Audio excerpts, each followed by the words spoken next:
Okay, so the title of this video is Things You Need to Understand About Campus Interviews and Not Panic About It.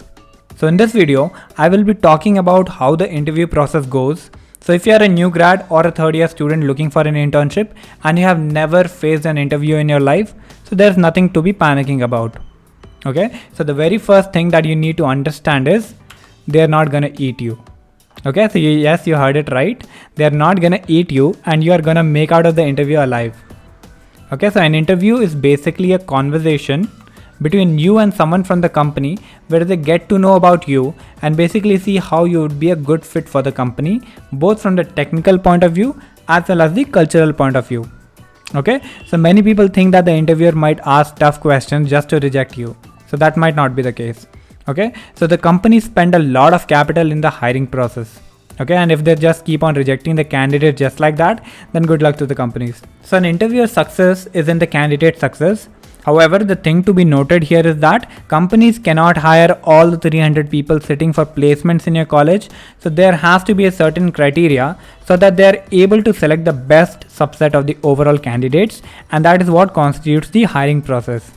Okay, so the coding round, the technical interviews to determine your thought process and your knowledge of the computer science fundamentals, the HR interviews to determine your culture fit, etc, etc. Okay, so coming back to the main topic, if you want to get into the top tech companies that come to your college, there are a lot of buzzwords that you would be hearing on a daily basis. Okay, so the most popular among them is DSA, so data structures and algorithms. And I can vouch for DSA that it is hell important. And then comes the other subjects of computer science such as operating systems, DBMS, that is database management systems, computer networks.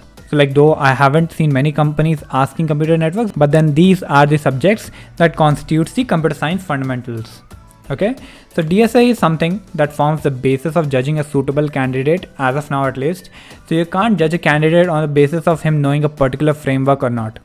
Okay, so during the college days especially, you are free to choose any framework that you want to take in your projects, and it might also be that a particular candidate is expert at React and the other candidate has no knowledge about React. Therefore, you might have an advantage over the other person, but then the other person might have a significant disadvantage because React is something that is not taught in the college. Okay, so it might be unfair to judge them based on the React.js knowledge. Okay, so therefore, if you want to judge someone, then it has to be something that is there in common between you both and for all the candidates appearing for the campus placement. Okay, so that is what will make the battle equal for all, right? Okay, and that's why the interviews for campus grads would revolve around the questions of DSA and core subjects of computer science, which is a part of the curriculum in engineering. Okay, so you have to practice the same concepts from other sources as well. Okay, so we all know that the knowledge from the college teaching forms the basis, but it is not enough to stand out. Okay, therefore you need to learn stuff on your own apart from what is taught in your college. So Geeks for Geeks is a website that is most popular among the people preparing for interviews. Okay, please do note that the interview procedure might be different for a campus grad and someone who has an experience in a technology for quite some time. So why I'm saying that is because the campus grads would be judged based upon the DSA knowledge and the computer science fundamentals that they are taught in the college. Okay, so what should I do in the interview? So the first and foremost thing is you should be communicating and talking out loud your solution to the interviewer, clarifying the portions that you don't understand properly.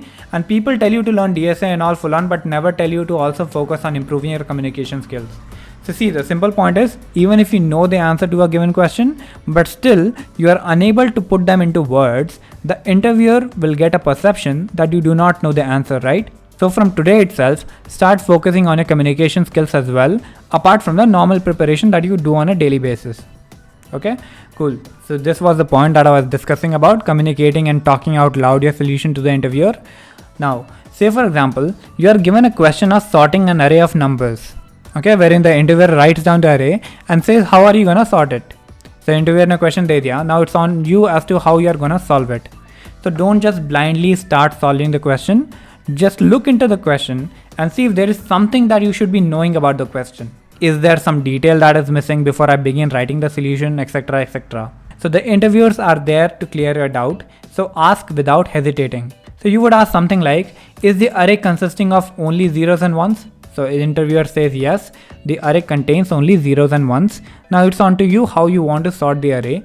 Use merge sort, bubble sort, write the sort function of STL or collection framework, or simply count the number of zeros and number of ones and then reproduce the array by filling the zeros first and then the number of ones after that. So अगर कुछ समझ में नहीं आ रहा है तो you just need to ask the interviewer. Okay, so how I would answer this question would be, okay sir, sorting this array using any of the sorting methods would just do fine. Okay, however, since the array consists only of zeros and ones, what I'm gonna do is I will maintain two variables called number of zeros and number of ones, both of type integer. Okay, then I would iterate over the array to count how many times zeros and ones occur. If at all the current element is 0, then I will increment the number of zeros variable by 1, else I will increment the number of ones variable by 1. Then I will take another for loop and fill in the number of zeros times 0, and then the remaining boxes I will fill it with ones. So that should leave the array in a sorted state. So the time complexity of the solution would be O of n, where n is the number of elements in the array, and the space complexity would be O of 1, since I'm just using two variables of type integer, and even if the array size increases, I need only two variables. Okay, so interviewers aren't expecting that the moment they ask a question, the candidate gives the best answer. You can ask as many questions as you want, but then make sure to ask valid question. Okay, just for example, the interviewer clearly mentions that you are given an integer array of this and this, and then you are again and again asking him that array में integer elements ही हैं कि floating points भी हो सकते हैं. So that might not be a valid question, whereas this might be a valid question when you ask if there are any other elements apart from zeros and ones present in the array when he has not told you about this particular scenario. Okay, तो interview बोलेगा कि zeros and one he present है, then you can decide on your solution. That the two variable approach that we discussed just now.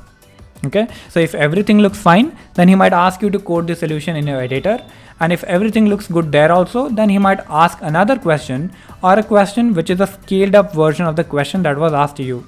Okay, so scaled up version क्या होता है कि उसी question का थोड़ा advanced version तुमसे पूछ सकता है basically. ठीक है, so in summary, ask good questions and talk out loud your thought process. Okay, so at the end of the interview, the interviewer will walk away with a gut feeling about you. Okay, so इस candidate ने कैसे perform किया? How was his coding style?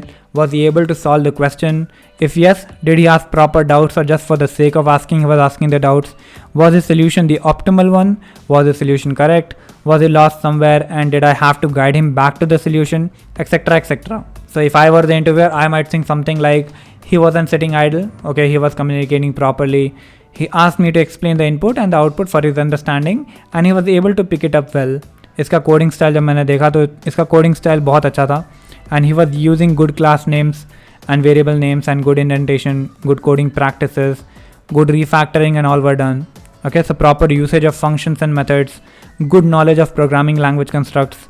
So उसके mind में एक image आपकी बैठ जाएगी and he will be writing the review of the candidate, that is review of yours, in a review sheet.